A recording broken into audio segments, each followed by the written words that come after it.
대세 상승장이 오면은 뭘 사도 올라간다 뭐 이런 얘기가 있는데 다 듣기 좋은 말이지 갈론만 가는 그런 시장이 꼭 반등장에서 나오기 때문에 이 부분을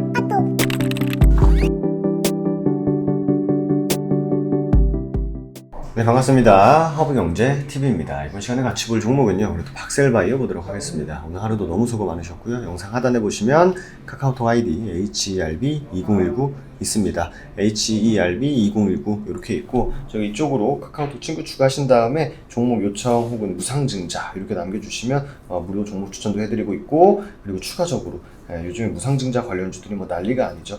추가적으로 무상증자 가능성이 높은 종목들을 리스트업 해가지고 보내드릴 예정이니까 무상증자 이렇게 남겨주셔도 된다라는 말씀 드리도록 하겠습니다. 박셀바이오 보도록 할게요. 박셀바이오 같은 경우에는 버텨냈습니다. 지금 버텨냈어요. 사실 뭐 이런 되게 중요한 가격대를 설명을 드렸었죠. 이런 중요한 가격대 좀 지켜야 된다. 여기는 지켰으면 좋겠다. 웬만해서 시장이 빠져가지고 빠지는 건 내가 그걸 이해할 수 있는데 그래도 빠르게 회복을 해줘야 된다. 회복 탄력성을 좀 강하게 보여줘야 된다라고 말씀을 드렸습니다. 근데 뭐 다행히도 회복 탄력성을 잘 보여줬어요. 사실 오늘 아침에 장이 나쁘지가 않았습니다. 아침 한 10시까지는 장이 나쁘지가 않았어요. 공교롭게도 고점을 10시에 찍었는데 솔직히 시장 빨이었다 오늘은. 시장 빠지니까 그대로 빠지잖아요. 시장 빠지면서 그대로 빠지면서 마감을 했고 지금 다행히도 미장은 좀 올라가고 있습니다. 근데 저는 요즘에 바이오 종목들을 보면서 좀 느끼는 게 요즘에 셀트리온 그룹주들 엄청 잘 지키거든요.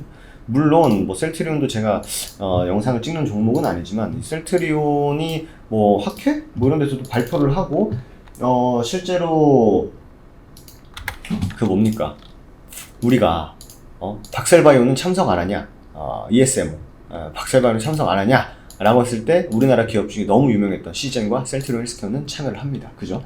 거기 나와 있죠. 그래서 거기에 참여를 하는 기대감인지 모르겠습니다만 어쨌든 셀트리온 같은 경우에는 좀 굉장히 좀 이런 시장에서도 굉장히 잘 버티고 있다. 아무래도 지수를 예전에는 지수 방어라고 하죠. 외국인 기관들이 매수를 했을 때 지수가 방어되는 종목들, 그러니까 시총도 굉장히 크고 그런 종목들이 뭐 반도체라든지 뭐 자동차라든지 그랬었는데 이게 약간 2차 전지로 넘어왔었습니다. 근데 기관하고 외국인들이 2차 전지를 던지기 시작을 했어요. 그러면서 뭘 사고 있냐? 바이오를 사고 있습니다. 재밌죠? 그러니까 바이오를 사는 날 어제였죠. 어젠가 엊그젠가 시장 막 4% 올라갔을 때 그때 뭐가 주도였어요? 다 바이오밖에 안 올라갔어요. 코스닥이. 게임주도 물론 좋았습니다만 어쨌든 뭐 공매도 상환도 해야 되고 하니까 좀 산 것 같긴 한데 어쨌든 하키에도 앞으로 많이 남아있고 근데 저는 개인적으로 박셀바이오를 보면서 느끼는 거는 딱 하나입니다. 박셀바이오를 보면서 느끼는 건 딱 하나입니다. 뭐다? 뭐 더 나쁠 게 있을까 싶은 더 나쁠 게 있나요 이게? 더 나쁠 게 있나요? 그 요즘에 최근에 신규 상장주도 굉장히 잘 가잖아요. 물론 무상증자 기대감으로 있습니다만 신규 상장주들이 갈 때 잘 같이 갔었는데 얘는 안 갑니다. 얘는 안 가요. 그러니까 얘는 이제 신규 상장주가 아니다 이거죠. 왜냐면 너무 오래됐어요. 지금 거의 2년 넘었어. 이 신규라고 볼 수 있냐.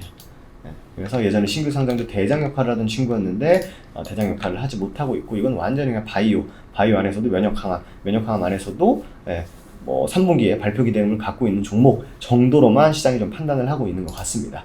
어제 말씀드린 대로 어느 정도 좀 고점을 말을 해주고 있는 게 이제 5만원대였고 사실 여기 넘어가는 건 어렵지 않을 것 같긴 하거든요 개인적으로. 근데 시간이 문제죠. 여러분들 막 주식책 보면은 엘리어트 파동이 있다 또 일본의 그 누구예요? 뭐 다우 아저씨 일본의 그 뭐 차티스트들 그리고 그런 사람들이 뭐 파동은 어떻게 되고 뭐 갭은 메꾸고 하는데 그 사람들 뭐 물론 뭐 저명한 투자자지만 그 사람들의 가장 큰 오류가 뭐예요? 시간 가치를 고려를 못 하거든요. 엘리어트 파동이 5파 나오고 3파가 나온다 하는데 이 시간이 얼마나 걸릴지에 대해서는 아무도 설명을 못 합니다. 그냥 뭐 이 정도 올라가면 조정은 몇 % 정도 나오고 고가 대비해서 몇 % 정도 나오더라. 그래서 3파가 만들어지고 하락도 마지막 3파가 만들어진다더라 라고 해서 엘리엇 파동 이론을 엘리엇이 만들었는데 거기서 그 분이 놓친 게 아니라 확인할 수 없는 거 시간이죠. 왜냐면은 여러분들 주식책 보시면 갭 있지 않습니까? 갭 GAM 갭은 어떻게 된다? 무조건 메꿔진다라고 나와 있습니다. 뭐 나중에 보면 메꿔지긴 해요. 근데 말씀드린 대로 고려하지 않고 있는 게 뭐다? 시간, 언제, when, 언제, 시간을 언제 메꿔주냐는 아무도 알 수가 없다라는 부분. 근데 당연히 주가가 올라가야 메꿔지겠죠. 올라가려면 뭐가 필요하다? 재료가 필요하다. 그게 3분기에 기대가 된다. 근데 아직 주가에는 반영되지 않고 있다. 그럼 주가에 반영이 될 때쯤 되면은 박스바이는 움직이겠죠. 그 움직일 때 어떤 재료, 어떤 기대감을 가지고 움직이는지를 집중을 해야 된다. 라고 말씀드리도록 하겠습니다. 그렇기 때문에 우리는 뭐 어쩔 수 없어요. 3분 기다려야지 뭐. 증시가 반영해줄 때까지 기다려야 됩니다. 하지만 뭐 나쁘지 않다. 바이오 요즘에 뭐 의도적으로 올리는 부분도 좀 있는 것 같긴 한데 어쨌든 뭐 올려주면 땡큐니까 바이오 부분들 나쁘지 않다라는 말씀 좀 드리도록 하겠고, 그래서 바이오를 사라 이런 느낌보다는 움직일 때 사도 절대 늦지 않겠다라는 말씀을 좀 드리도록 하겠습니다. 저희 카카오톡 아이디 HERB2019 있습니다.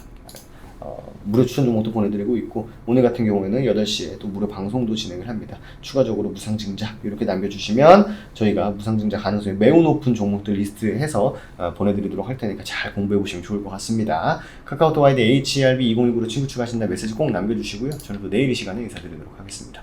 감사합니다.